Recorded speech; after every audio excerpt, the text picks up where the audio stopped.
In today's video, I'm going to teach you how to delete responses in Google Forms. If you've run a test, reached the end of a submission window, or simply want to start fresh without recreating your form, clearing out existing responses is quick and straightforward. Before we begin, a quick heads up. Deleting responses removes the collected answers from the form permanently. Your questions, settings, and the form itself remain intact, but the response data is wiped from the form's results area. If you think you might need the data later, consider saving a copy elsewhere first. Start by opening the Google form you want to clean up.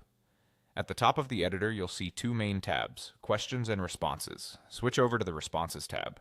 This is where all your summaries, charts, and individual submissions are displayed, and it's also where the control to clear everything lives.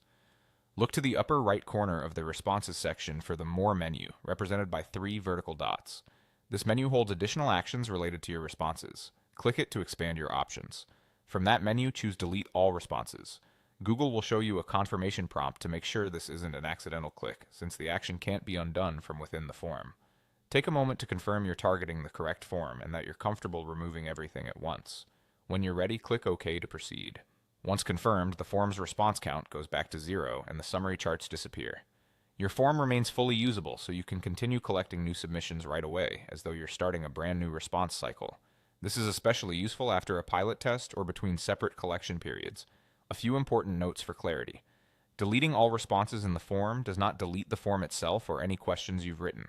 It also doesn't change your sharing links or settings. If your form is linked to a Google Sheets spreadsheet, clearing responses in the form does not automatically remove any data that's already been copied into that sheet. Think of the form and the sheet as connected but separate. The sheet keeps what it already has.